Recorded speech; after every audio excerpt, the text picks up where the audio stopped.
Really is a win-win for everyone. So there you go.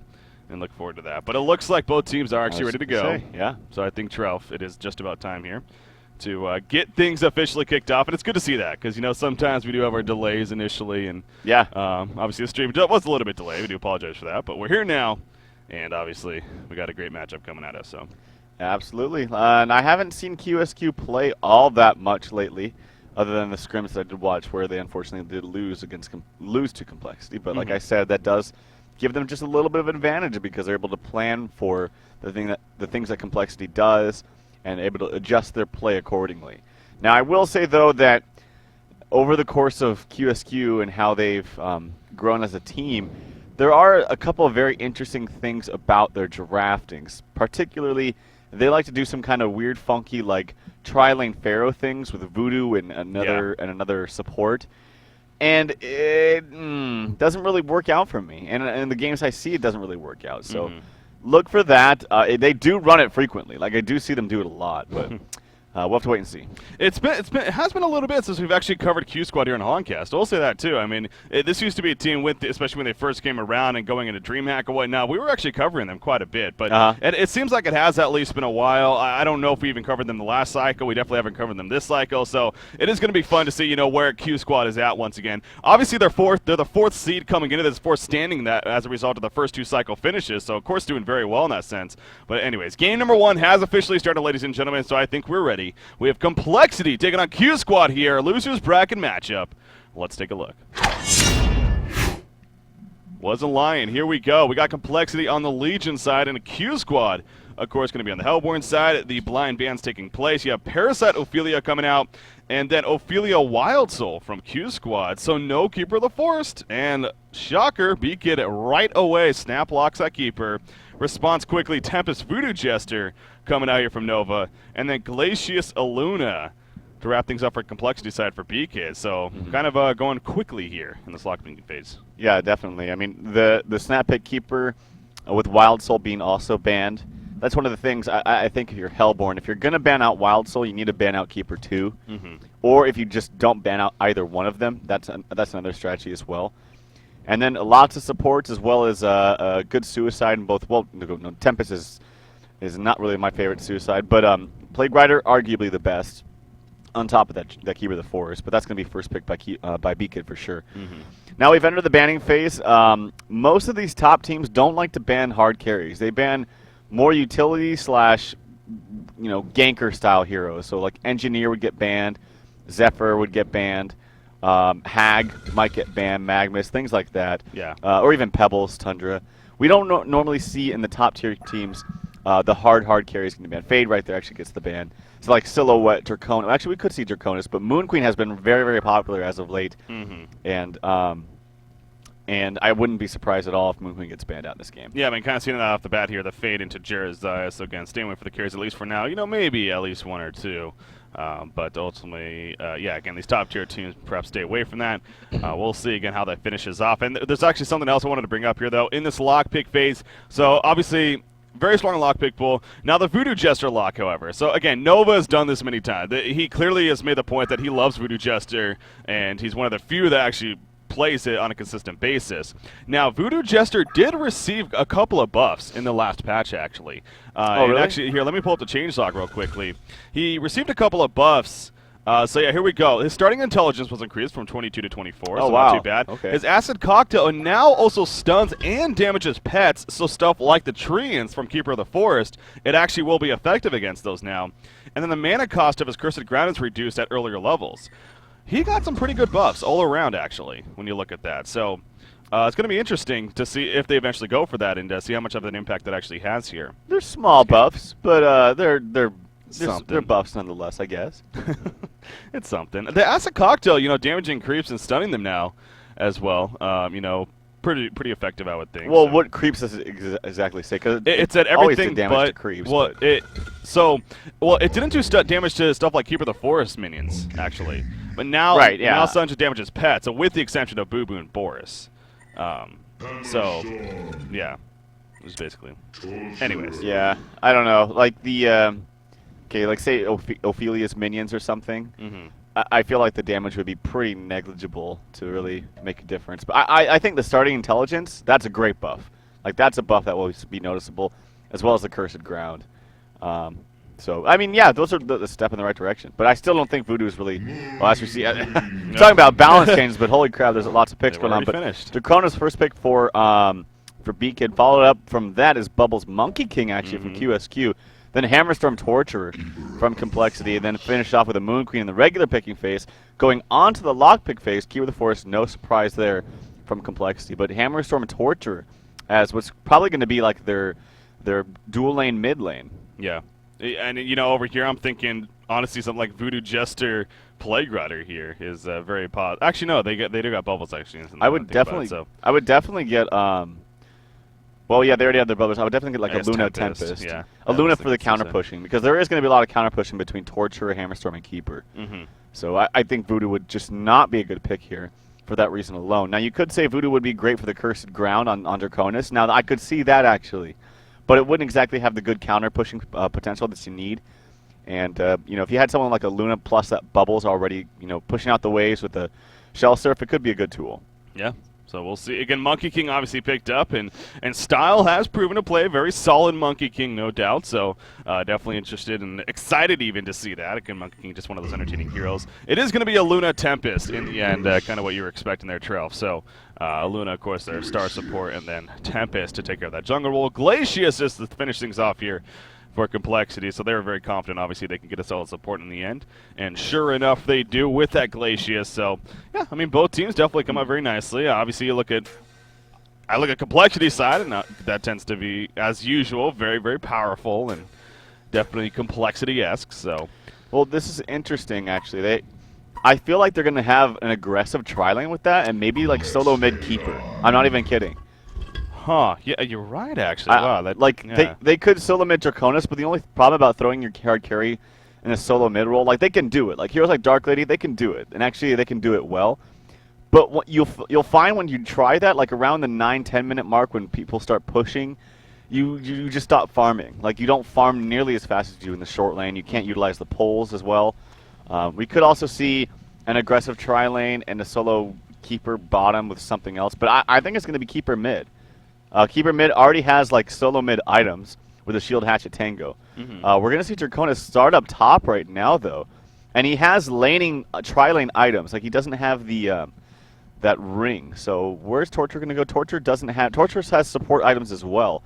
So I'm very curious. But then also Hammerstorm has carry items. So maybe Draconis is just up here just for now and is going to transition to the bottom. Yeah. But yeah, I do think it's going to be this tri-lane top solo mid Keeper.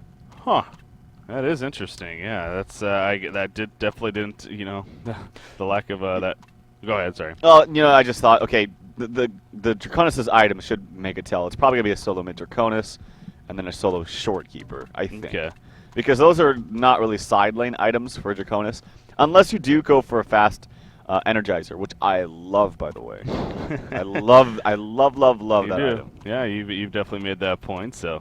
We'll see. Yeah, again, it's no matter what. I mean, this is going to be different here from Complexity. And again, obviously, this is a team that's been known for running a certain strategy for so long, and you know that's what helped them be so dominant as they were when they went through that phase. But obviously, lately that has changed somewhat. In fact, in our most recent HoNcast community rankings, ultimately they actually finished third behind both TDM and State Green, actually. So even the community, you know, kind of a split there as far as where they feel Complexity is. But no doubt, obviously, still top 3. But yeah, it's kind of interesting seeing that. But yeah, it's going to be fun to see how it ultimately plays out here as far as the laning phase goes. Obviously, we are in a pause. Looks like Nova is back, though. So hopefully that is figured out and good to go. I also noticed this Hammerstorm skin, by the way. Again, Braveheart. Yeah, the Braveheart skin. I will say his sword, it just looks like a big chunk of like stone or something like that. It's not like a shiny sword by any means or anything like that, but yeah, I don't I'm interested to see, as usual, his animations and whatnot. As a result. See, from far, it does look like a big piece of stone. Nothing wrong with that necessarily, but it's more of a blunt object than an actual sword to me. Now, I will say that I'm happy to see that Complexity, and not to mention other teams doing this kind of thing where you aggressively tri-lane against a passive jungler like Tempest, or even an active jungler you can, like Ophelia, if you have the right heroes. Like, it's very easy to do. You know, a lot of competitors complain sometimes that the metagame is so stagnant and stale, and you see the same passive, boring playstyle all the time. But I say a lot of teams just don't want to frickin' man up. Like, they just don't man up when they can, very, very easily. Like, tell me that Moon Queen Aluna Tempest should win against a tri-stun tri-lane with good range. Like, tell me it's not going to happen. So, you know, this man up, it does look like they're going to go with it and have that Draconis be mid. And like, this is going to mean Moon Queen's going to suffer completely. This is going to mean if you're roaming properly, Tempest is not going to get anything, unless Tempest, of course, to transition to the bottom jungle. But that's really hard on a hero like Tempest. Like, you lose out on a lot of farming experience early on. Yeah. Yeah, it no doubt is going to cause issues here for QsQ. And so we'll see what kind of reaction QsQ has for that. You do see Nova placing a ward aside actually over here in the jungle area, which Franzi actually places his own ward aside basically right on top of it. So interesting there. I would assume that was spotted by Nova even. So perhaps a chance at counter-warning that here in the near future. But they also block the camp, of course, and sure enough, as expected, it is going to be that aggressive, very aggressive trial in at that. Going up here at the top lane, Draconis mid, and Keeper of the Force is sure enough going to go bottom, actually, in the side lane. So it will be Keeper versus Bubbles down here. And then you have your mid lane. It is obviously a Luna Monkey King versus what is Draconis. And so, again, we'll see if QsQ, though, makes a transition, though. I mean, again, what do you expect QsQ to do? I guess Luna being top at this point pretty much makes no sense, so having her 2v1 mid. Yeah. I mean. Yeah, that's definitely the right decision. Moon Queen just needs to get levels. Obviously, she can carry to the late game, no problem with that, but the only problem now that you have is, well, actually, no, yeah, the way that they laned Draconis is going to be suffering just a little bit. This is why I proposed at the beginning, why not have Keeper mid? Like, Keeper short is going to be strong. He should be able to get lots of, you know, CS against the Bubbles. I mean, it's a melee with the Hatchet. But this is why I proposed at the beginning. I was like, Keeper mid actually could have done work, and then you would have had a... Because you know what their suicide's going to be. You knew it was going to be Bubbles. So why not send your Draconis, who can, you know, basically do fine 1v1 against him? So that's why I thought Keeper mid would have been a little bit smarter of a decision. Now, the jig is already up. They already know with the roam coming out from Torture and Glacius that they're in their offensively... But they're tri-lane offensively, so Tempest is going to have to be pretty careful. And he doesn't have any wards spawning them out right now, so just kind of like playing with fire sitting up here for now. Going to try to get what creeps camps he can, and then maybe look to transition and get a kill bottom or behind mid or something like that. Now, I will say overall, though, I don't think that Glacius is the best tri-lane offensive hero by, you know, trying to roam in the jungle. I just think his spells cost too much mana, and he just doesn't offer as much as, say, like a point stunner would, like Andromeda.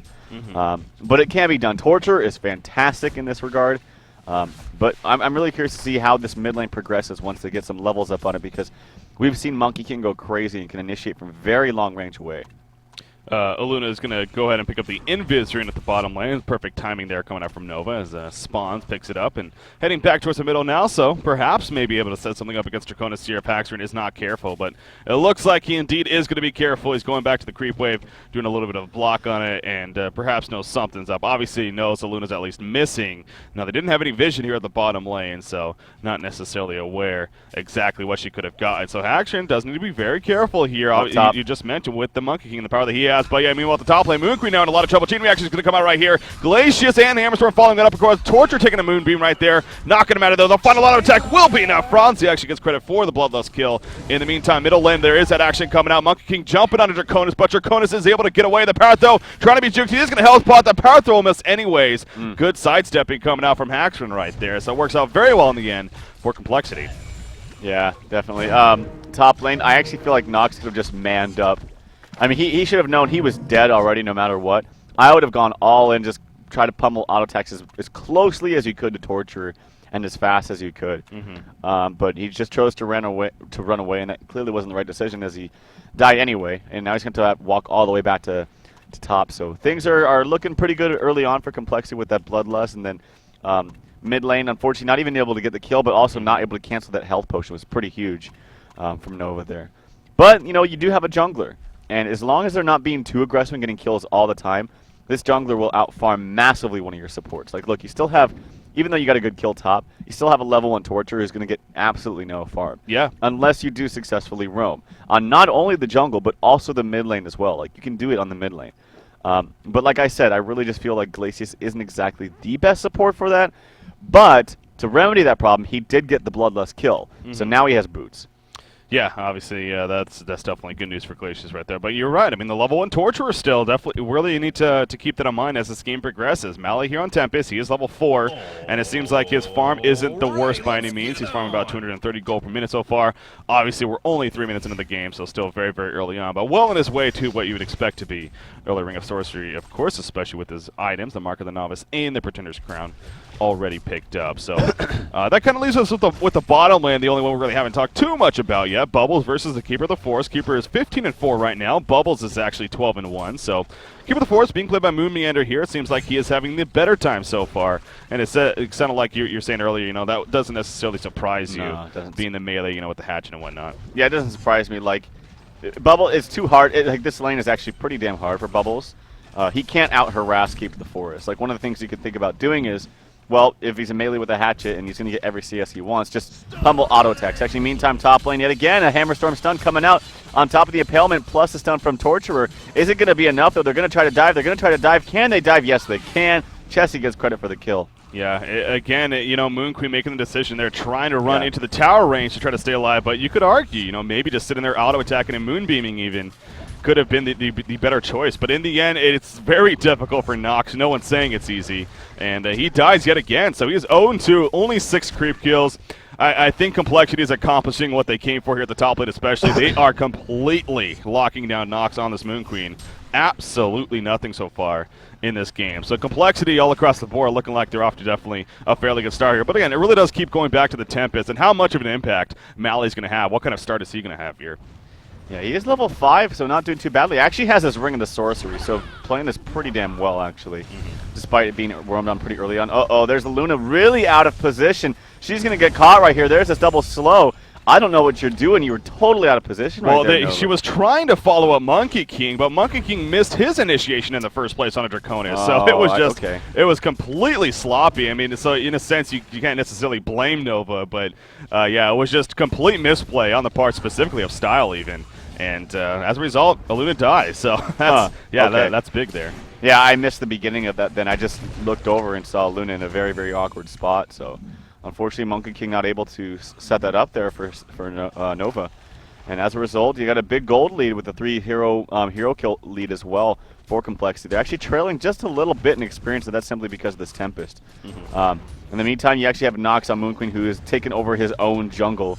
And that's really the only thing you can't do in this position. Like, you can't go back top.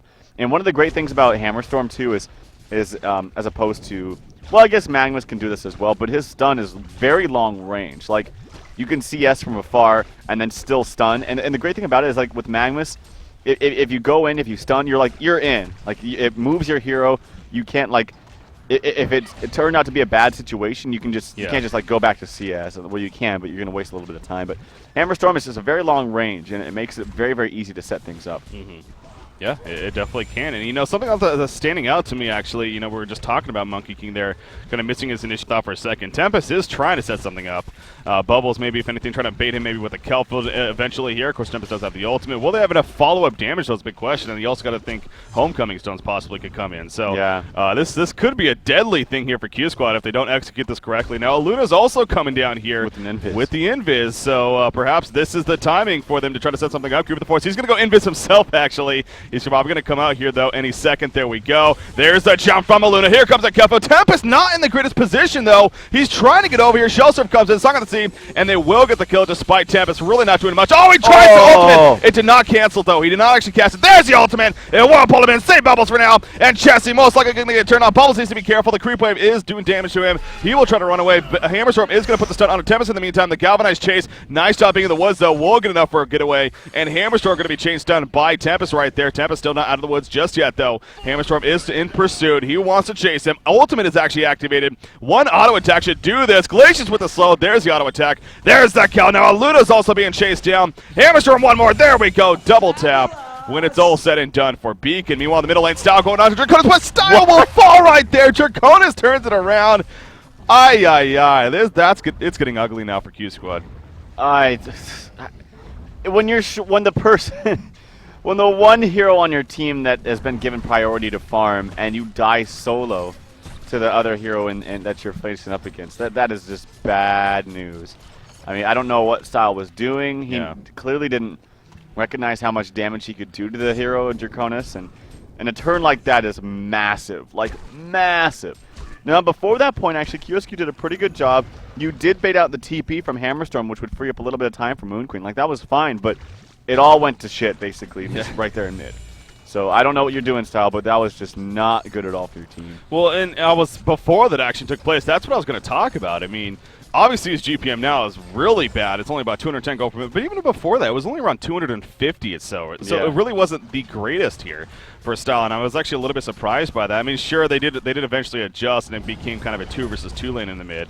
But it didn't seem like Style was really able to maximize a whole lot here in the middle lane. So kind of unfortunate for them. And again, really all across the board, and not the greatest right now for QsQ. I mean, Bubbles right now is leading with the team's farm at 260 gold per minute. But you compare that to everything else that's going on the Legion side, especially with B-Kid up there at 375 GPM. He has a steam boost, he's got a power supply, a bottle here. He is off to a fantastic start himself. Draconis actually running into Bubbles here in the jungle. Bubbles going pretty deep right there, but not going to really accomplish a whole lot. So, yeah, I mean, QsQ by all means in it for sure, but 9 minutes in, Complexity does have a solid thing going for them. The experience lead does continue to be in favor, however, of QsQ, so that is a good sign for them. Hammerstorm's going to get initiated right here at the top lane, but not able to find really the right opening. And now it's actually Tempest there who's in trouble, who gets counter-initiated. And they just clearly didn't have the vision in the meantime. Actually, Jonathan takes out a solo kill onto Haxerin, so some more solo kills going on. And they were down there for quite some time, just kind of going at it. So Jonathan, good job there. The ward was countered up top. The lane ward countered by Chessie, actually. That was just placed, I believe it was just placed, but don't know for sure. But yeah, that counter kill on the Tempest was huge. Again, Moon Queen's not able to get anything. She might actually get dove here if she's not careful. She should know that. Yeah, Glacius is running around. Moon Queen's in a lot of trouble. She's going to need lots of ports, otherwise this tower is going to die. They know she's there, like she's clearly nuking. In the meantime, Legion gets a solo tower kill from Moonman in the bottom lane, so he's applying pressure to the bottom. There comes some ports to defend maybe this tower, but they're going to need more. Well, they're going to try to pressure the middle tower in the meantime themselves, and they're very likely going to get it. We'll see if they maybe port to the top lane. Now, Monkey King doesn't have a port. Uluno does, but Bubbles doesn't either. So Uluno is going to port in right here. Hammerstorm going to be the target of choice. Tempest is chasing. Tempest does have an ultimate if he can use it correctly right here. There's the chain reaction, so he can use his ultimate now freely. There's the ultimate. It'll also get Torture as a result of that. Hammerstorm will fall, and Chessie on the Torture will also fall. That's exactly what Mally was waiting for, and he was able to accomplish it. And that is huge for QsQ, because now you look at the experience, actually. It's a 2,600 experience lead here in favor of QsQ, and that honestly is pretty significant. Only 10.5 minutes into the game. Monkey King also joining the party, and they're very likely going to be able to push this top first tower. However, the secondary tower at bottom, look at Keeper of the Force, even Roots right there to guarantee to get the tower kill, and Moon Meander will fall back. So clever play coming up from Moon there. Yeah, good push from Moon. He's applying a lot of pressure and getting some more gold for his team. Meanwhile, we see some ports coming up top, or maybe just one port. I think it's Hammerstorm. Can he get the Galvanize? Can he get the stun? Yeah, that's going to be a completely dead Luna. That stun does so much damage in huge range. Here comes Monkey King, though. He wants blood, but he's really not doing that much damage. Torture, actually, one more hit. He will fall to the Glacial Blast from Male. Monkey King still in a lot of trouble. He's not out of the woods just yet. He's going to do some juking and jiving through the trees right here, and he might be okay for now. We actually use the stun. Yeah, he will be fine for now. So it was a 1-for-1 exchange. Nova from Chessie, actually. Male gets the credit. Gets credit for the kill right there. I gotta say, before that point, though, I was gonna mention Chessie's positioning was not very good as he walked right into that Tempest ultimate. Like, it should have been quite obvious that in the position that it was going to be cast, and needed to be way further left than he was. Yeah. Yeah, I mean, Chessie's definitely playing. I mean, again, he is a great all-around player in the end. And by all means, not that he can't play a hero like Torture in this role, but he obviously comes. He is usually the jungler here for Complexity in the end. And obviously, they don't have a jungle this game. He's playing kind of that secondary support in Torture this game. So you got to maybe look at that a little bit. But the top tower, what tower was denied right there? Wasn't the middle tower? Yeah, I believe it was the middle tower. That ultimately got denied by Franzi, so good news for Complexity there. But this is really a game of two tails in a sense. I mean, you got 3,500 gold lead here for Complexity, but about a 3,000 experience lead actually for QsQ. And leading the way is actually Bubbles. Jonas Fan is level 10 already, farming for pretty well when it comes to experience. And his GPM also pretty impressive, 355 gold per minute. So Jonas Fan definitely doing a lot of work here, and he actually has a portal key now if he wants it. He has 2,200 gold saved up. So I was just gonna say he might go the Euro route, which is the tablet. True. What's he gonna go? And actually, they're voting to kick him before he can choose to buy it. Maybe he went AFK or Maybe something. they meant to pause it. Yeah, I was gonna say. I mean, how are they? Okay, he did time out. Yeah, it's kind of funny though because earlier actually there's a vote to kick Haxer, I believe it was, and by Chessie, and I think that was a misclick too. So I don't know. Did they move the kick button or something? Who knows? That's unfortunate. Yeah. So this game is actually pretty even, and as a result, I mean, guess what, guys? We had the offensive tri-lane. And we had some roaming onto Tempest a little bit. It wasn't too successful, but then lots of kills on the Moon Queen. We have 14 kills in 12 minutes. Yeah. And this is complexity. So it's a lot more active, a lot more aggressive game. This game, it's more fun to watch as a result, I think. Yeah. And not only that, but what did you accomplish out of this aggressive tri-lane? You killed Moon Queen twice, and you were able to roam on mid, apply a little bit of pressure to the jungle as well. Obviously, it wasn't that successful, like I said. It's a little more difficult in HoN to apply pressure to the jungle because it's especially with a hero like Glacius. Like again, I don't think Glacius is really the best hero. And Torturer, even I said that Torturer is so good. You really need levels up on him, especially on that impalement to actually roam effectively. But they did their best, and it obviously paid off. Well, so, I mean, you do look at the hindsight. Complexity had the chance to go Plague Rider, I believe, with their final pick instead of the Glacius, actually. So you figure if they went the Plague Rider route, they could have Plague Rider Suicide, Keeper Jungle, then something like the Glacius Hammerstorm mid or whatever, or whatever, however it would work out. Anyways, or I guess the Torture Hammerstorm mid. But anyways, so they had the possibility to do that, but they did go the Glacius in the end. So it's kind of like Bika was clearly this was a decision of his choice. It wasn't like they were forced to do it in a sense. Right. He really did choose to kind of go this kind of setup. So, but yeah, it's definitely. Wow, that's interesting. I forgot about that. But now that I think about it, Plague would have been pretty damn good. Like the Plague Keeper combination is so damn strong, so very strong. Lots of armor on top of it. Two fantastic ults that synergize perfectly together. Mm-hmm. Not to mention just Plague Rider is primarily picked up for the laning phase, like having that deny ability and getting the lane back, and also she's a very good solo hero. But I think more than that in this instance, just having those two ultimates synergized together may have been smarter, but we'll have to wait and see how effective this Glacius is. Glacius does have a lot of farm. Like he's 2-0-4, he's got Striders and nearly 1,300 gold. So playing, actually Torture has some good items too, but this is a result of not only hero kills and assists, but the early tower pushes that Moonmeander did in that bottom lane.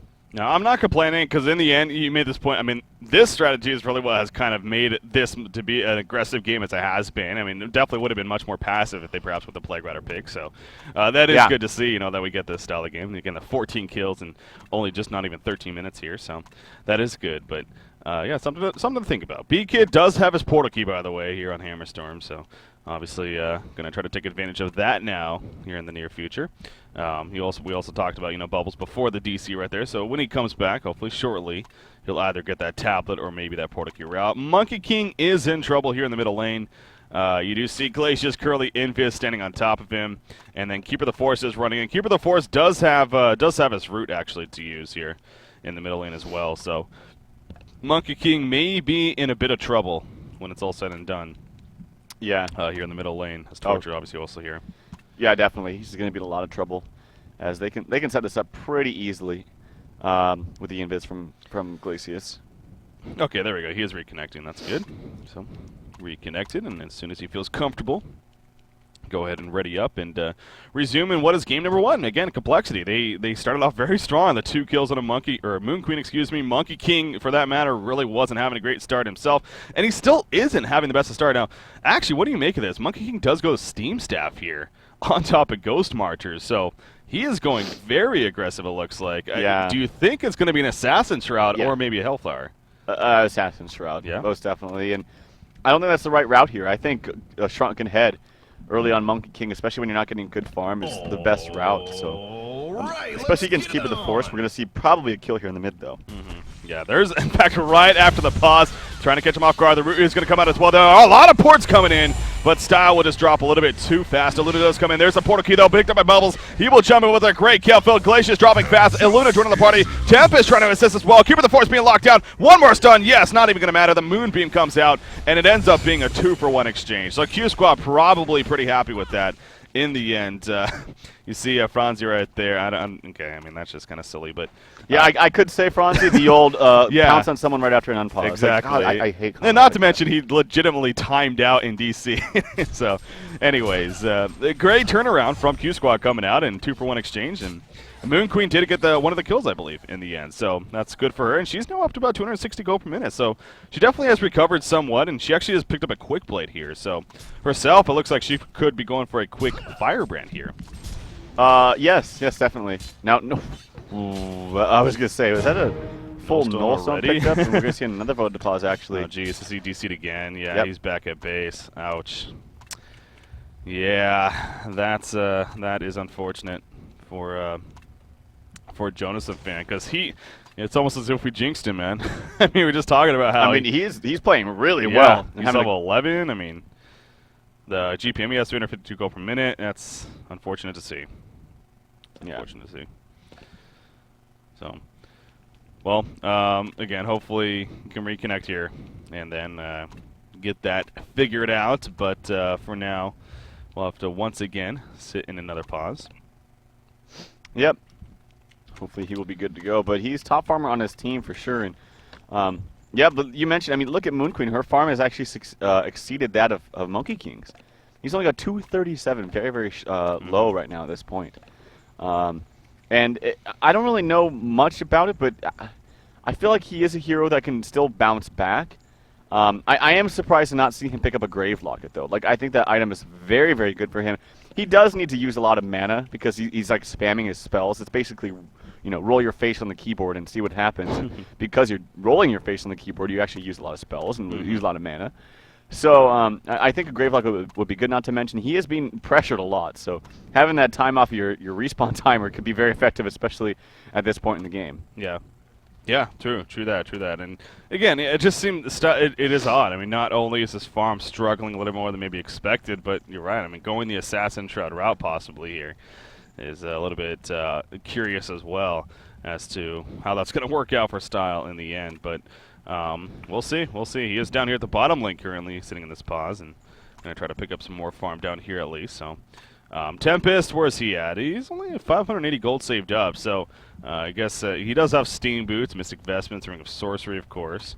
But again, as always, curious what Mally feels necessary here. Do you think that portal key should be priority here on Tempest to get next in line? For the portal key? Yeah. In this game, honestly, I feel like just first item Shrunken Head, and maybe before that something like an Astrolabe. I think just trying to be as active in team fights as you can be before you actually have to pop that ultimate is the best route to go, because you're going to need every bit of fight you can in these team fights, not just like wait until they all kill my team and then jump in. Like you need to be active and a crucial member of that team fight. So yeah. All right, so we see Nova right there letting us know that it's just a matter of getting him back in Skype, and then again, hopefully good to go as far as a reconnect. So we'll see again what Mally goes for, perhaps into that straight Shrunken Head as you're suggesting. Or maybe that portal Q route himself. Yeah, the Nullstone, though, not finished on Haxorn. He did just go the Sustainer there, so that would have been absurd, especially with the start he's had. He could pull a Moonman or just start spamming like Behemoth's Hearts. Just like, so it just keeps popping up. Silly. It's like, oh, look at that. 500 Behemoth Hearts. He's rich. We talked about, of course, Hammerstorm having the portal key. I don't think he's really used it just yet. So we'll see if the possibility comes for that. I will say, is again, being an alternate skin here, the first time I've seen this one, his ultimate's not really that intimidating. It seems like the tip of his sword like kind of glows, and that's it.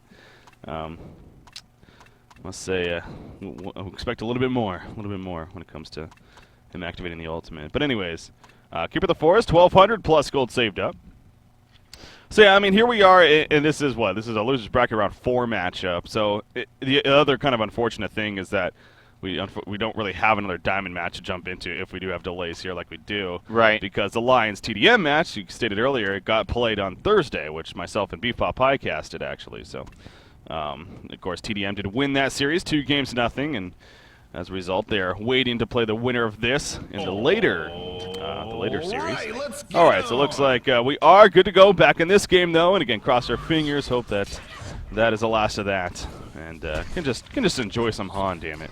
That's what we're here for. Yeah, the worst thing about pauses, though, is, especially as a carry player like Nox up here in the top lanes, you don't remember where everyone is. So you can't. It's hard to gauge, where people were. When are they going to try to gank you? Like, it's very awkward. I hate it. So he's got to be kind of careful right here. Actually, Hammerstorm is moving up here. I don't know if he has enough to take out a solo Moon Queen all by himself.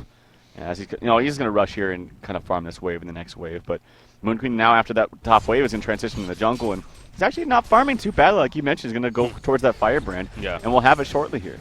Yeah, and of course, you talk about all the time, especially with the Moon Queen, getting that Firebrand as even a priority core item first really enhances that farm as far as really recovering and getting up there. So the fact that he's 270 and on his way to that's actually pretty good news here for QsQ.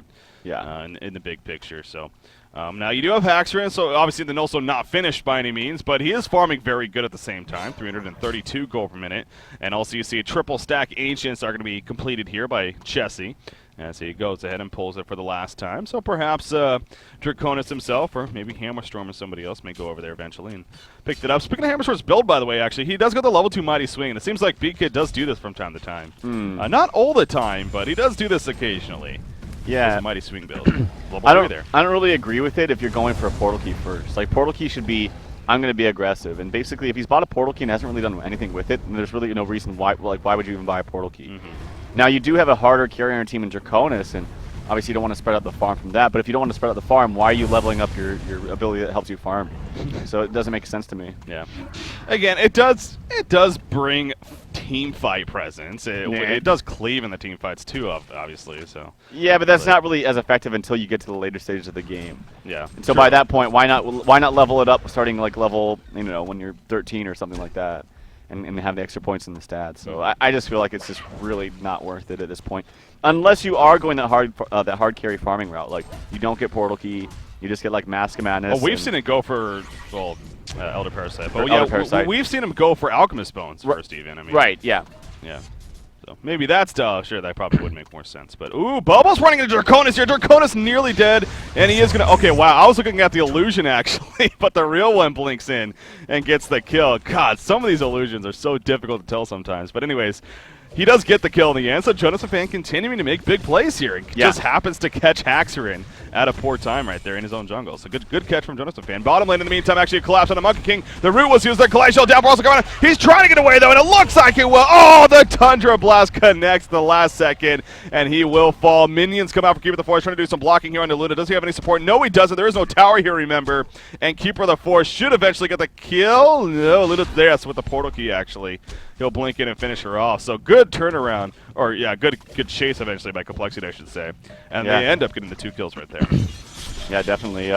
Bubbles actually, I feel like he could maybe man up on a kill and send his illusions behind Torch right here for some extra auto attack, harass, and then maybe combo him down. But he's going to choose not to. Maybe look for a kill. They actually do see slightly this Hammerstorm up here. He walked past.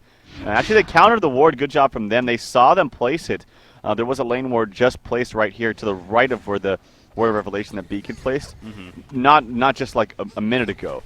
And they saw them place it because they had a ward that were blocking basically their main camp again at like around the 12-minute mark. Yeah. So they saw them place that. It was countered immediately. And, in mid lane we might see some aggression. Actually, notes on the tower as Keeper of the Forest ultimate is down for now. Yeah, Bubbles is obviously here, probably going to shell Surfer out where he has. He has 5 seconds left, and invulnerability coming out. Ports are coming, at least one port. Bubbles jumps in, Kalefield hitting Chessie right there. In comes Monkey King Aluna, also here to follow this up. The Monkey King doing his thing right there. There's the power throw coming out, and Monkey King will jump around. Chessie will eventually fall. That almost saved Torture actually in the end, but he does fall when it's all said and done. Moon Queen also joins the party, as does Tempest, but they are just a little bit too late to it. So they not only get the kill, but they do actually save the tower there, and again, a great response from QsQ, and it continues to be this case. Yeah. Gold lead in favor of Complexity, experience lead in favor of QsQ, and it's just it's even growing more and more for both sides when you look at the big picture there. So, but Moon Queen, she does have her Firebrand finish. She actually picks up a Mighty Blade here, so probably going to be a Shrunken Head. But it could be a Frostburn. I mean, no way. That'd be pretty silly. But the Firebrand, like I said, it's a great item in itself. Like, it gives you lots of good stats, it gives you good damage, attack speed, movement speed. It's a great item for Moon Queen, and you don't have to feel the necessary route to just build it into a Geometers. You can still just have Firebrand by itself. In the meantime, Beacon getting aggressed right here up in the top lane. He might get just solo ulted. Yep, he is going to be by Tempest. Doesn't use the meteor beforehand. Don't think it's really going to matter though, as he does get taken out. Jonas Fan is on a legendary streak. In the meantime, Mumir does clean out that tower in mid with assistance from the rest of his team, but good kill nonetheless. And Jonas and Fan doing lots of work here early on. Well, of course, his entire team helped as well. Yeah. No, but in the end, you mentioned complexity. This is what they're really good at, if anything. I mean, they know how to counter like this, but look at the initiation coming out. Dracona's being jumped on. Monkey King in the background, flipping around. He's going to be frozen. Keeper the Force puts a root out, and the turnaround coming out. Bubbles will fall. Monkey King will fall, and complexity tears that fight apart. They do lose Torture. The Dragon Flame not going to connect. Moon Queen will be fine. Tempest is chasing the Draconas, so Nice Nature's Veil coming out. Will not be Invis, however, it is going to be enough, as he will use the Blazing Flight. So, wow. Yeah, that was a case of Monkey King and Bubbles getting turned on. They thought they had some good initiation chance there, but obviously wasn't able to work out in the end. Well, a couple things. One, Moonmeter got away with just a sliver of life, like so close. He was very, very lucky. At the same time, Monkey King went in and initiated. I think that was Torture that they were looking to kill, and kind of left Torturer to die, but didn't kill him. And left, and as a result, Bubbles had to do kind of an awkward positioning as a result of that. Like, had to kind of get an extra auto attack or two and stay a lot longer than he should have as a result. Got caught by the Keeper of the Forest ultimate and then died as a result of that. So kind of some interesting plays right there, but nonetheless, yeah, Moonmeander getting out with just a sliver of life and then using the Invis on Draconis as well. So big plays, and yeah, Luna's in a world of hurt. There's the Blink Stun response coming out from Molly on top of the Meteor. Can Monkey King catch him? Looks like he can. He's going to get to his Monkey King thing. There's the vault. There's the vault. No, it's kind of an awkward vault. And Beacon actually gets Invis. There he's going to pop out of it, though. Monkey King might get turned on right here. You do have a freeze from Glacius right now. Not going to use it, unfortunately. And some crazy plays all around. Yeah, the support's there for both sides. We're like, here the Force coming in, though. He doesn't have a root, though. That could have been pretty big if he did. He is going to chase Moon Queen a little bit. Moon Queen running away just a little bit too fast. 418 movement speed you see right there. And she will be able to skirt on out of there. So Moon Queen actually picking up a Hungry Spirit now as well. So she went the Mighty Blade just for the life pool right now. And then going to finish off a most likely Whispering Helm, of course. But top tower going to be pressured by Complexity now. Again, this is what they're good at, really taking advantage of situations like this. And they're going to initiate on a Tempest, actually. Tempest is out of mana. He's trying to run away. It looks like he might survive. Torture trying to finish off. Not going to happen. There's a room coming out from Keeper of the Force in the background, though. Finishes off Tempest. Monkey King will fall. Oh, my God. He's still alive. Finally goes down, though. When it's all said and done, now Hammerstorm did fall as well. Moon Finale is up at 5 seconds. Doesn't have enough mana now, but Nox does pick up a double tap in the meantime, using that Moonbeam. However, the chase on a Nova right there, playing that Luna, he will go down. Meanwhile, down here, Bubbles and Torture going at it. And Bubbles actually finishes off Torture. The Impalement doing some good damage there. But Jonas and Fan looks like he should be fine. Draconis is chasing, but he is going to get away. Man, this has continued to be a chaotic game. Yeah. This is Complexity, and it's 17-15. 22 minutes in. Holy crap. I think the biggest thing, though, is look who's the top farm in the game. It's the person that's really making these team fights work for his team, and that's Moonmeander. He's almost got his Restoration Stone, and that's going to be huge. Every single Keeper ultimate has been massive, like just a total team fight decider. And top lane, that's going to get pushed and pressure. The tower does go down. There's a lot of ports and investment into Keeper of the Forest. They will finally get the kill on them, and they get a streak, but they use every single resource they can. Yeah. And they still lost the tower, so I think that's still a trade that Moonmeander will take. Yeah, and not that bad. And actually, that is the last outer tower already. I mean, 22.5 minutes in, and just as you were saying, Moonmeander has no doubt been the big reason for that. So he's landed some great roots. He's been pressuring tower. I mean, the bottom, they remember early on in the game, he pushed both towers basically by himself earlier on. So yeah, he really has had a huge impact, just like Jonas and Fan has, playing the Bubbles here, over here for QsQ. But again, the gold per minute chart, it does continue to get more and more impressive on the side of the Legion team, especially for that Draconis. So sure, right now, Keeper of the Force happens to be a little bit ahead, but Draconis is very scary. 460 gold per minute.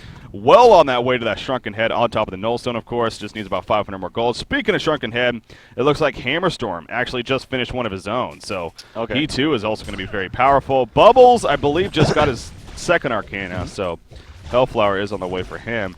And Tempest did go Portal Key, by the way. He said it for a little bit here, but just to note that. And as you were alluding to early on in the match, Monkey King actually is going to go for the Hellflower first. And I don't know if that's just as a result of I'm farming so badly that I can't really go for Shroud at this point, not to mention Shroud is not very good against all their stuns, especially Keeper of the Forest, who will reveal you.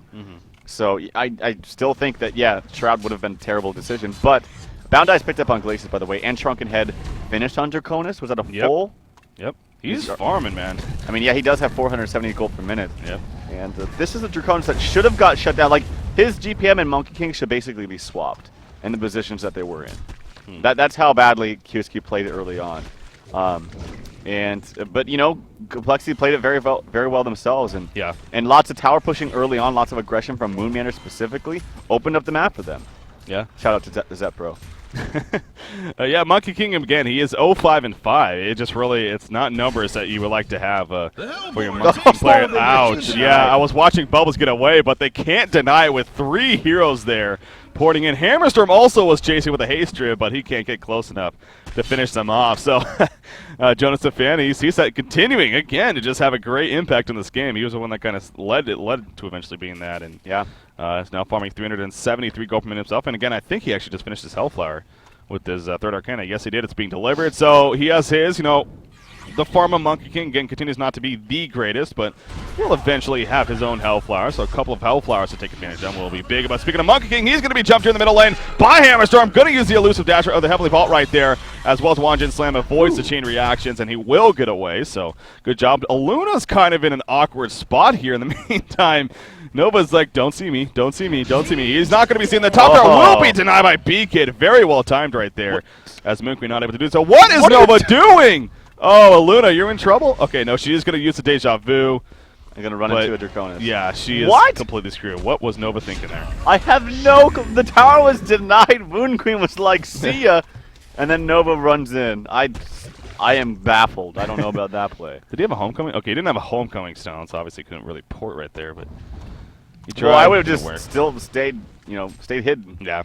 So there's no way they would have seen her. You could even kind of maneuver your way through the trees here by knocking them down with your power throw and then finding a way out by that. But I was gonna say good getaway before that by Monkey King, as they did use a lot of resources. They all TP'd bottom. They missed the deny, and that gave the Q to Nox to push up the top tower. Now it did get denied, but it's still down now. Yep.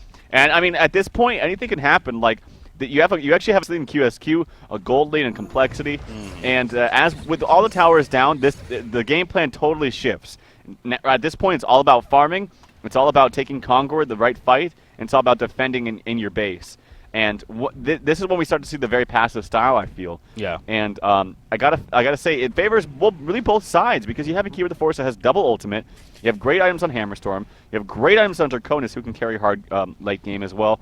But you also have Moon Queen farming, and getting her farm back to where it needs to be, up to about 400 gold per minute right now. Yeah, exactly. You have a Moon Queen, you have your own Tempest, who has, granted, again, Keeper with a double root is very tough for a Tempest especially, but if played, gets a little bit of luck on her side, can definitely work out.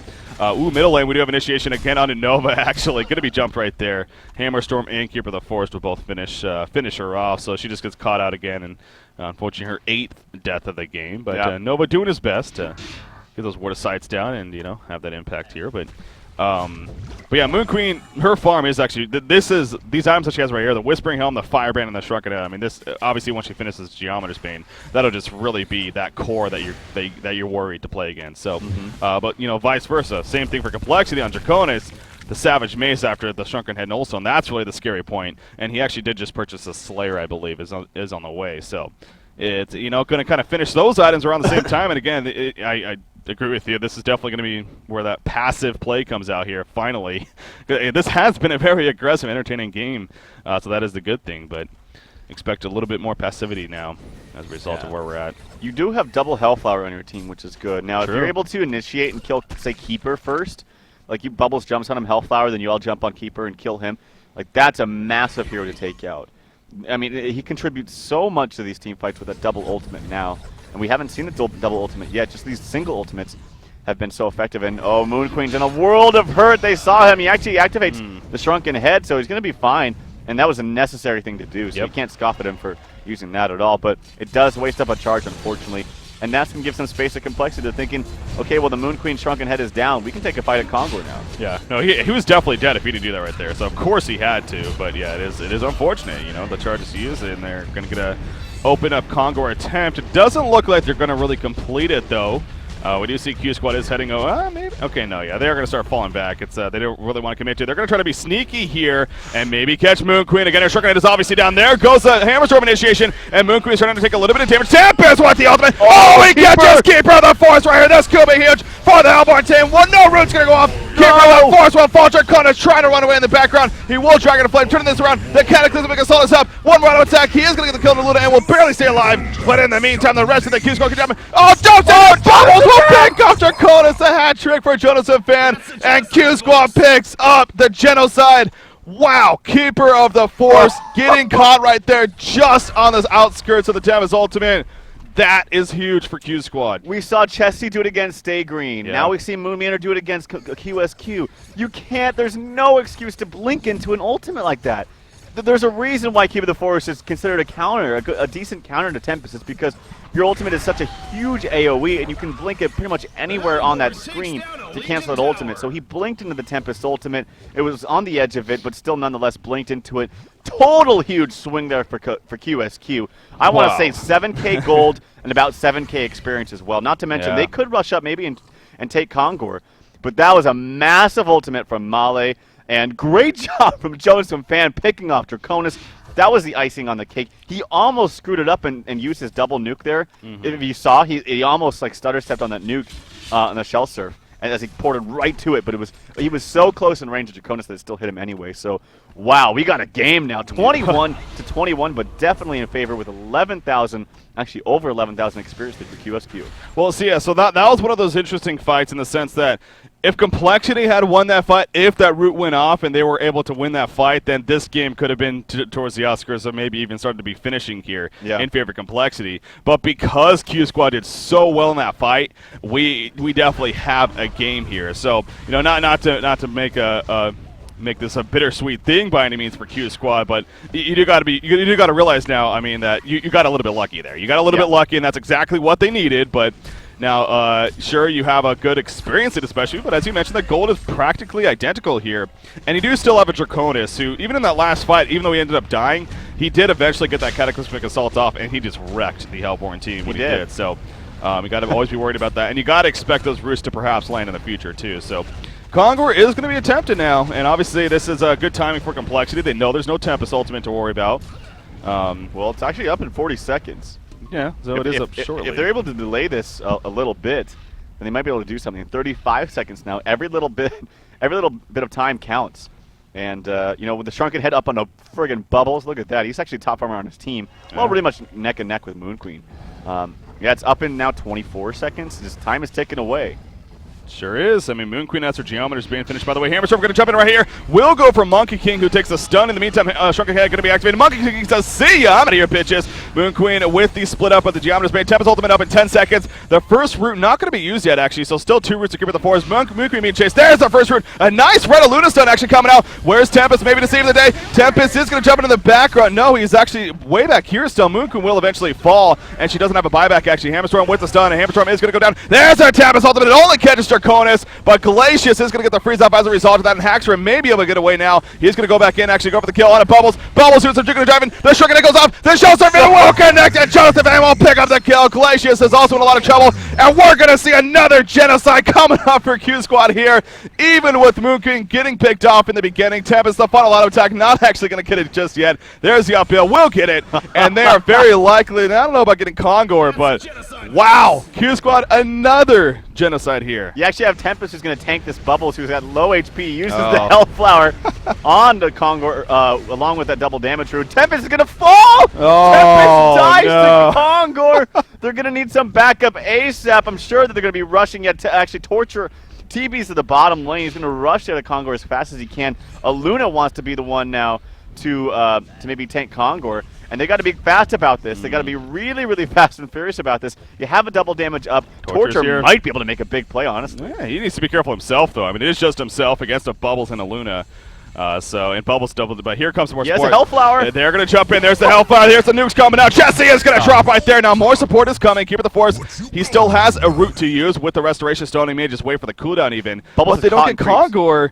Oh my God! Bubbles is caught in creeps. Is he? Oh, wow. Yeah, he is over cotton creeps over here. We do have Monkey King joining the party. He's going to maybe try to ninja in here, if anything. Where's the Wanjin Slim? He will use the Wanjin Slim. He's going to jump in. Conqueror's still alive. Monkey King going to finish off. Hammerstorm jumps in, and here we go once again. The first strike activate. Who got the token alive? It looks like Moon Queen will get it with the Root Creeper. Monkey King will fall, but here comes Moon Queen. Moon Finale not up just yet, but going to take out Hammerstorm. There's the Root coming out for Keeper the Forest. The second one, I should say. Going to try to go in Fizz. Again, he has the token alive. Being chased back. Draconis is running in right here, and I think Q Squad realizes they need to cut their losses and be fine with that, and how it ended. Oh my god, what a fight. It actually ain't over just yet. Are they going to go in right here? Monkey King really, or excuse me, Moon Queen wants to make something, but no, she's going to port away. Wow, what a fight. You did expend a double root to get that. Now, it does take away a token of life from Moon Queen, which is really, really huge. And that was crazy because we saw a stun come out on a Monkey King. Then we saw the root come out on Keeper. Then we saw a Luna stun coming out on the Keeper. It was like all these stuns happening. Oh, I want it. It was really fun to watch. But Moon Manor does get it in the end, so he's able to at least make the best of a bad situation. But still, the numbers don't lie. Look at that lead that you have in experience for QsQ. Yeah. Wow. Where is that really? See, now Moon Queen is 20, so is Bubbles, but Draconis is also 20. So you got to look at that a little bit, because obviously Torture and Glacius are kind of the ones that will be in the handicap here for complexity. So when you pull up the XPM chart, honestly, it isn't that bad here for complexity, but it is still a lead, no doubt, for Q Squad. And yeah, you're right. Bubbles is definitely continuing to be the big. I mean, Jonas with him, and he was a nominee for Suicide Player of the Year for good reason here in a HoNcast Awards. Obviously, didn't end up winning in the end. Of course, Zai did, but there's a reason why he was at least a nominee, and he's kind of showing that here. 12, 1, and 10 on Bubbles. Holy crap, doing some work. He is really playing well, and like I mentioned too, in the bottom lane early on, when he was up against Keeper the Forest, that's not a favorable lane for him at all. Like, you can't out-harass Keeper the Forest because he just constantly regens. Although I think they might have seen Bubbles come down here, and he's kind of in a very interesting spot. But no, he actually maybe didn't get spotted as Draconis walks right by him. If he's able to snipe out a kill, perhaps onto Glacius. But Bubbles does a freaking ton of damage at this point with that Hellflower. Now has a shrunken head to get out of things like the Ice Imprisonment. Ooh, they could jump Draconis down here. Monkey King is coming in. Bubbles is ready to go. And yeah, Draconis is going to be in a little bit of trouble. He doesn't really have support nearby. There's a power throw connecting. In comes Bubbles. Will he kill Field? Of course, the Shrunken Head going to be activated right there. And yes, he will be able to port out. So, trying to go for enough burst damage before the port out, but not going to happen. And Draconis, of course, lives. So the attempt, good attempt nonetheless. Unsuccessful, however.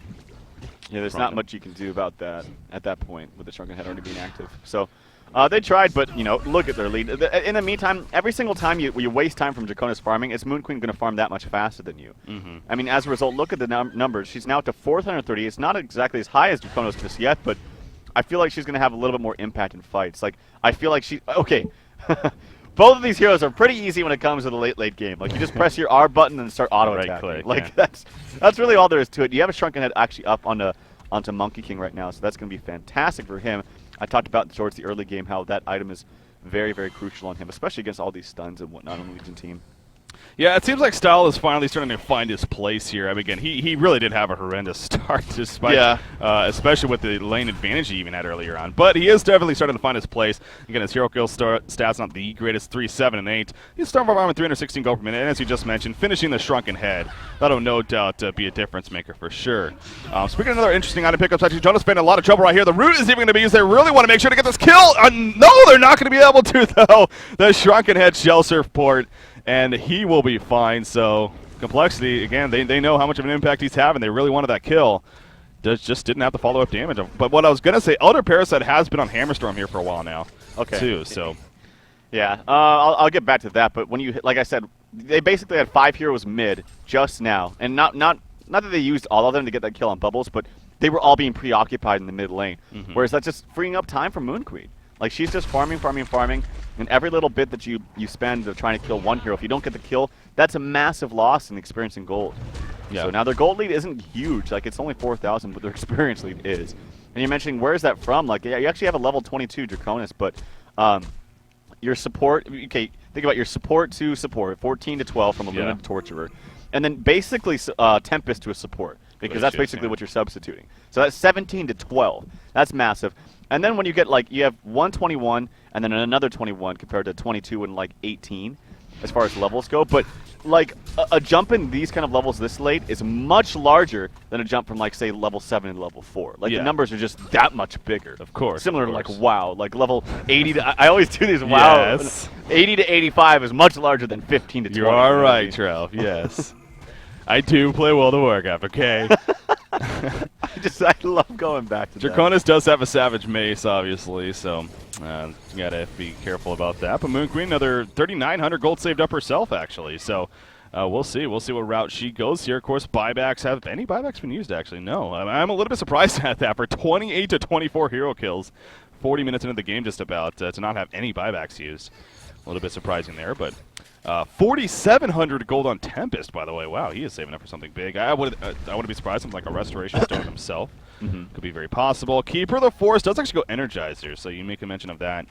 You like that item? He is going to pick it up for his team. So well, it's very late, and he's already pulled up a lot of gold. He was the top farmer in the game for the longest time. Yeah, he was. And I would have thought to maybe go for a bigger item, honestly. Like they don't have a Bulwark yet in their team. He could have got that. He could have also got a Hellflower. As well to jump on the Moon Queen. Like that's what they're gonna need. Moon Queen is very easy. Like she does a lot of damage, but if she gets that shrunken off, it's just all like you can't do anything to her. She just auto attacks. Not to mention if she gets a Symbol of Rage up here pretty soon, which should be her next pickup. Like and she actually has enough for it. So if she's able to get that off, then it's like all hell's broken loose. But if you're able to jump on her with a Hellflower, which no one on this team has, like that's one of the things that Complexity loves to get. Is Blink Sheeps or Blink Hellflowers, and they don't have anything like that. So I would have much preferred to see a Hellflower, or at least the makings of a Hellflower over this Energizer pickup. And how much life is on the Token of Life? Or time. Yeah, 20 seconds, so it's going to be gone here in a second. Not that it's a big deal, it's more of taking away They from took it away, team. yeah. I think that is obviously the big thing from that Moon Queen especially. So, yeah, that was one of the more epic fights we've ever had. Well, we've had lately, at least. Yeah. Or at HoNcast. That was a lot of fun to cast and watch. But, anyways, this truly has been a very, very entertaining game. And again, I know going into this weekend, it really was. Both you and I definitely were excited going to casting this weekend because of the possibilities that we had eventually down the line, and just knowing that the matchups were going to be great no matter what. And we are getting off to a hell of a start here. So let's just hope. Kind of continues this route. But again, this is just game number 1 here of our Losers Bracket Round 4 matchup, Complexity versus Q Squad. Here in this best out of 3, of course. Both teams trying to stay alive here in cycle number 3 to face TDM in the next round. The loser, of course, will be done and finish that 5th/6th place spot. So that's where we're at. And again, that is an impact, especially when you look at the big picture, the standings and whatnot. Both these teams definitely fighting for at least a top 3 spot. And you know, finishing 5th and 6th compared to a 4th, if not higher, definitely a good points difference. So, Icebrand just picked up a Monkey King, by the way. I think he just wants to be more tanky, honestly. I think, and that's the right way to go. I think at this point in the game, just be tanky, getting your spells off and displacing the enemy team as much as you can. Because yeah, you're gonna do somewhat a lot of damage, but I think the main thing is you want Moon Queen to be able to have free reign in these fights and being able to kind of jump up in the enemy team and just kind of screw them up a bit is the most important thing for you. Yeah. Moon Queen, by the way, does go for that dancing blade. So I don't know if I've seen Nox actually go for a Genjuro onto Moon Queen. She would have actually enough in 150 gold for that straight Genjuro. And maybe they're going to go Genjuro and then get a Token of Life up onto her in the next 2 minutes, I think, is when Conqueror respawns. Yeah, I was actually going to ask, do you see the possibility of a wing bow even with the Savage Mace over here, or would it just be too risky? I mean, you could still do it. Like, it's still, like, just because there's a Savage Mace in the game doesn't mean that you can't get wing bow. Like, it's still effective, especially when you have illusions to at your disposal, and especially when they're on a hero like Moon Queen, where your illusions do massive damage, especially to the base. Like we've seen Moon Queen just, the glaives just go crazy in the base, so it would still be fine. I've seen Nox though a number of times go for that Genjuro, and I think it's a really, really good item on Moon Queen especially. So I think either item pickup is fine. I would prefer to see the Genjuro, but before that, I actually would prefer to see the Symbol of Rage. I think she needs a little bit more HP because right now in these team fights, if you kill Moon Queen, you basically win the fight. Now, that's not to say she can't buy out, but I think having that fail-safe of being able to pop that that Symbol of Rage to come up, basically to full HP. Not to mention, it does give you some, just base, more base HP on top of that. Yeah. So that would put her HP up to, what, like 2,400, 2,300, something like that. And that would be very, very necessary. Yeah, I think even more, something like 2,500, 2,600. So it's, it's a good amount of life, and we've seen so many epic moments, especially in games like this, where You know, it tends to be a little bit more even in that later game stage. You use a similar rage when you're just about dead, and all of a sudden you stay alive and will win the game as a result. So definitely something to think about. 4,300 gold now saved up, so getting closer and closer is Nox, of course, but obviously you would assume that he also wants to make sure to have buyback in this situation. But you did talk about Conqueror being up shortly. In fact, is up now. So this is definitely timing here for the HoN team. Now, I was wondering about this. Tempest has nearly 6,000 gold pooled up. He finally straight up buys a Restoration Stone, actually. So he does have double Tempest Ultimate now. He doesn't have buyback himself, so again, you could argue, you know, back and forth if that's risky or not, but... Well, even the Restoration Stone without Shrunken is kind of risky, too. True. Because what his thinking is basically is I jump in, I ultimate. Okay, Keeper the Forest ultimate's right next to me.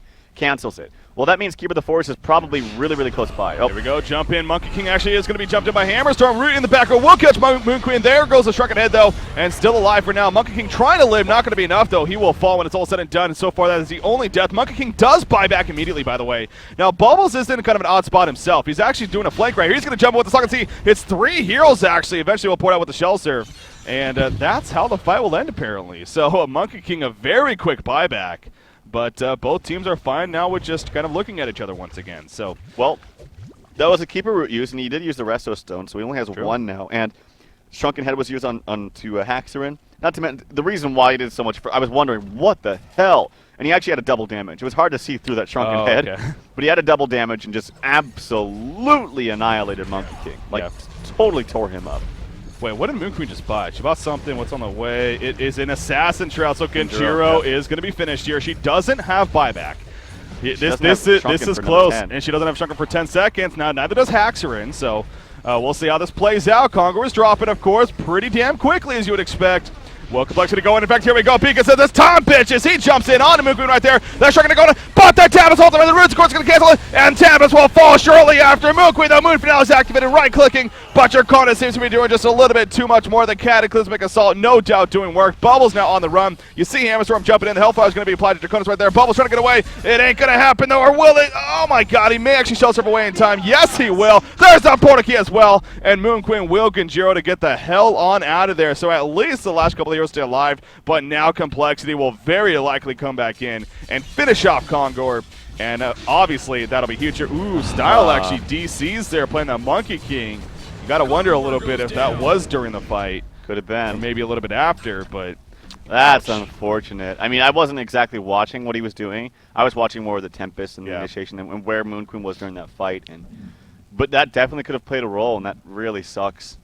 That really sucks. But nonetheless, I still think, I still want to go back to Tempest having the Resto Stone over the Shrunken Head. Like, yeah, maybe your ultimate will get canceled, but I feel like it's going to get canceled anyway. And you saw him. He tried to use it again, and he actually did use it a second time, but he just died immediately. Oh, did he? Wow. Yeah, okay. He just died immediately. Yeah. Like, he died so fast.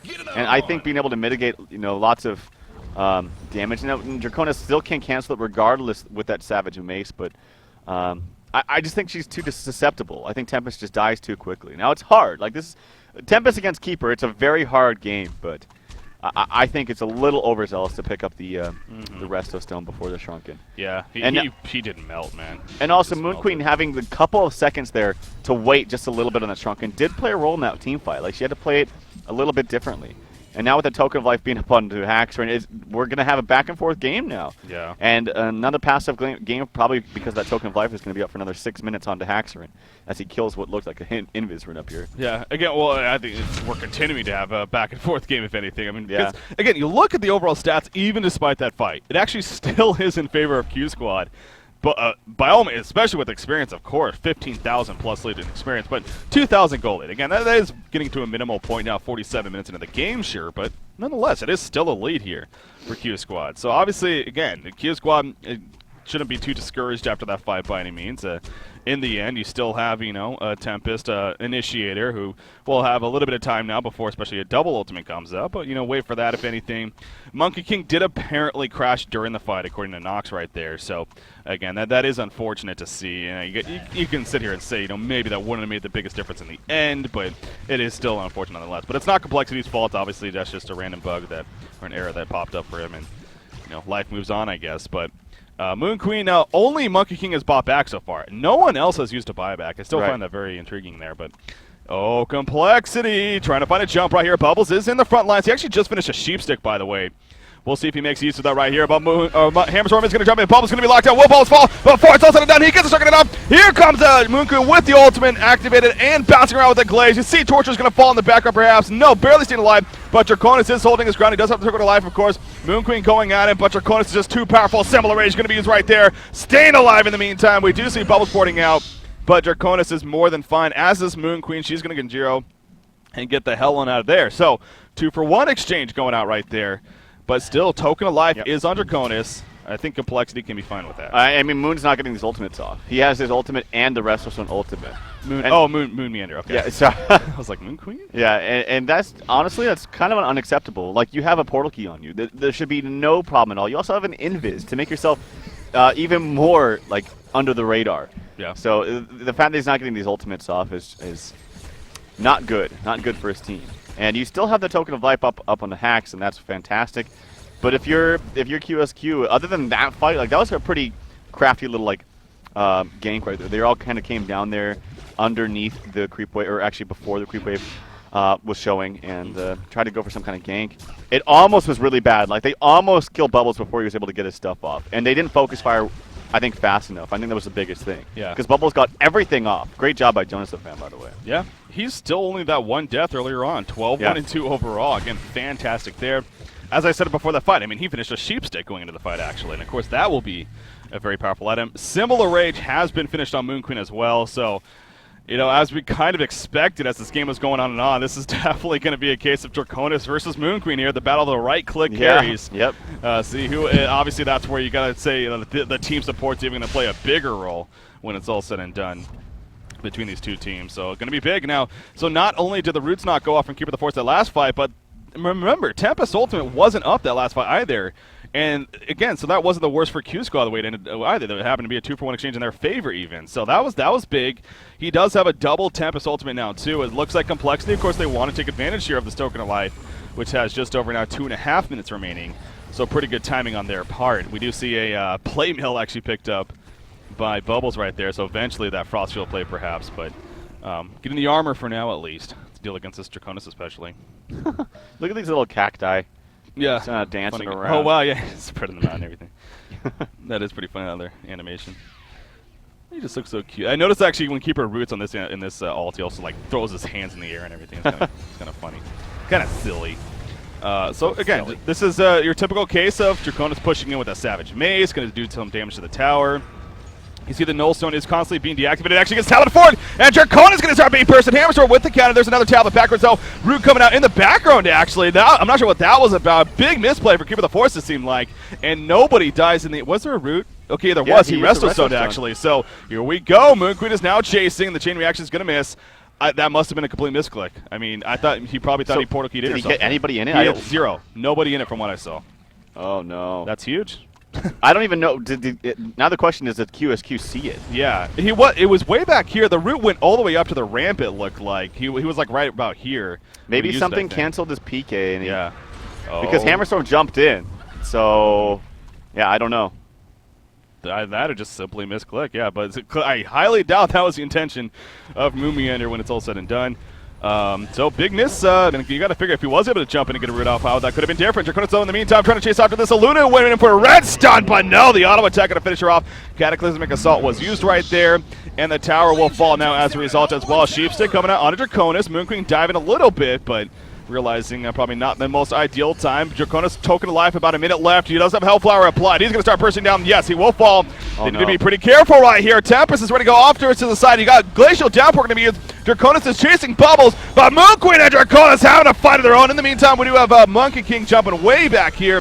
Where the hell is Tempest during all this? He is still actually up in the background doing his own thing. Monkey King trying to get away from Hammerstorm. It looks like he should be fine. This is a pretty damn spread out fight right here between these two teams. Kelfield will catch onto it looks like Torture and finish him off and Portal Key away from Bubbles. So actually, seems like Q Squad again fairly happy with the end right there. I saw a really huge opening for a Tempest ultimate. Would have been would have been Hammerstorm and Draconis isolated over here.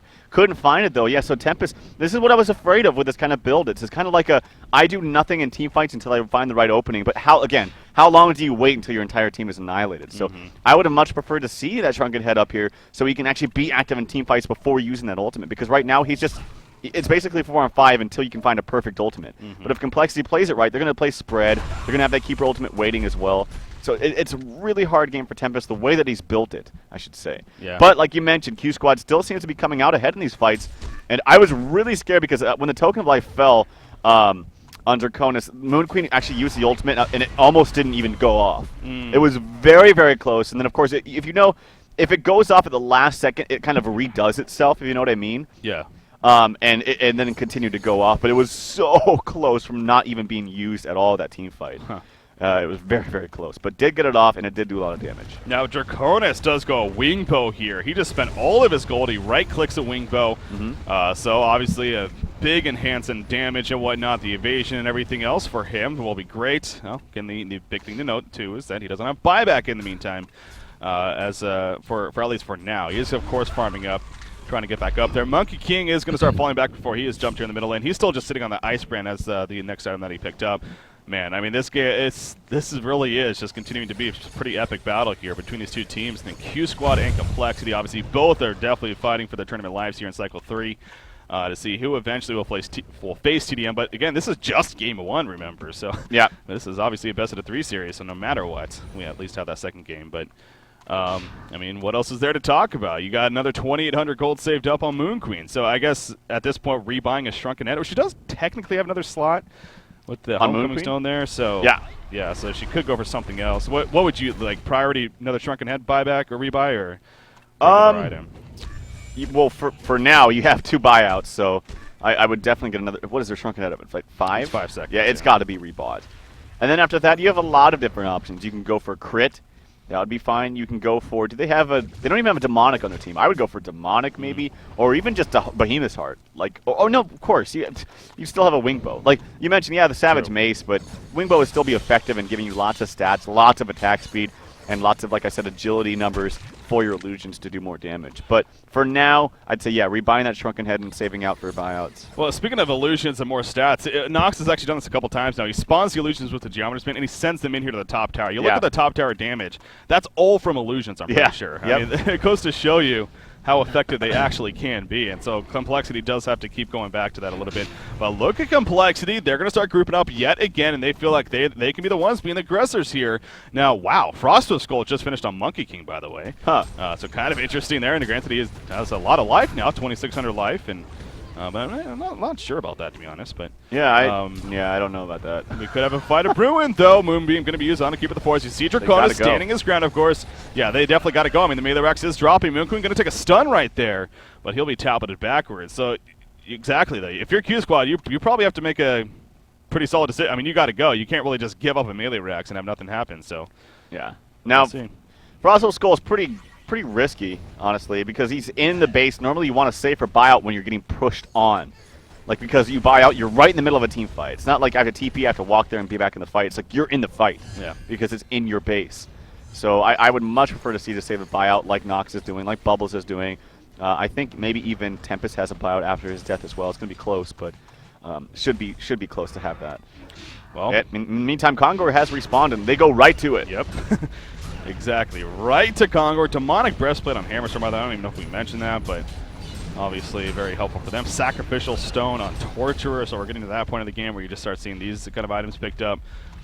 Granted, powerful item, sure, but it's just a case of like, well, what else is next? I guess I'll get one of these. So another +2 armor, I believe, that +3 armor, excuse me, spreads out to his teammates. So the Kongor attempt didn't really last too long. They did a decent amount of damage, but obviously QsQ are already reacting to it and going to be pressuring Complexity. So, but guess what? This would be the 3rd Kongor kill, if I'm not mistaken. I believe we've had 2 already. So yeah, obviously that's where Banana's coming to play, and even that much more important now as a result of this happening. So Moon Queen has saved up 4,700. That's going to be good for her. I really feel like she should rebuy her Shrunken Head now.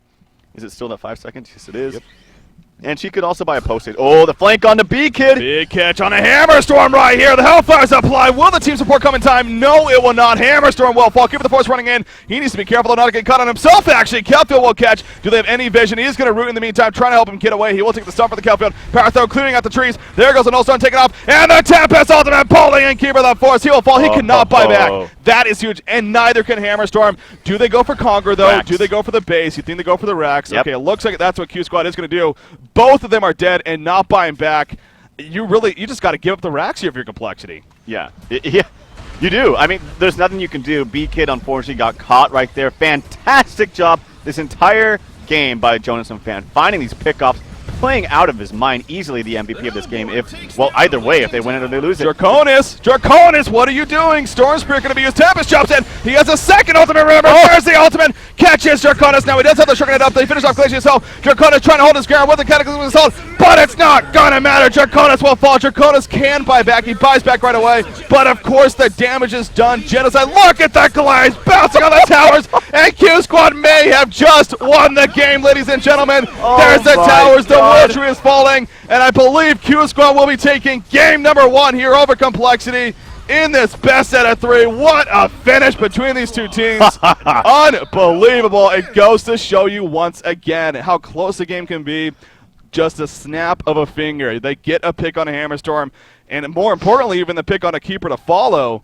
The game's over, just like that. Well, I think the Hammerstorm pickoff was the biggest. I mean, he had no buyout. He offers a lot to their team. He has a lot of items, the Demonic, the Elder Parasite, the Blink, the Shrunken. That's 4 huge items to offers to his team, and he couldn't buy out. That was massive. And they had ways to get around the Keeper Ultimate. Like, you have Shrunken Heads, you have the Geometer's Bane, and whatnot. The Keeper Ultimate doesn't really do that much damage. It just kind of keeps you in place. Yeah. But, picking off B-Kid, the big Hammerstorm on your team, that was huge. Fantastic. Clearly MVP going out to the 14-1-15 Jonas and Fan. Bubbles played absolutely out of his mind. We gave him compliments all the way from the beginning of the game to the very end because he deserved it, man. He really did play out of his mind, and you can definitely argue a very good reason as to why QsQ was able to come out on top there when it's all said and done. But in the end, we had a great game nonetheless, no matter who the victor was. So that was a lot of fun to see. Let's just hope that's not building up to go down from here. I'm sure it's not, though. It's a lot of fight to get things started here for the weekend ultimately, and cannot wait to see what game number 2 holds. So with that said, of course, as always, we're going to take a short break right here. But stay tuned, ladies and gentlemen. Trust me, you don't want to miss this. Game number 2 coming up, QsQ versus Complexity. Sit tight.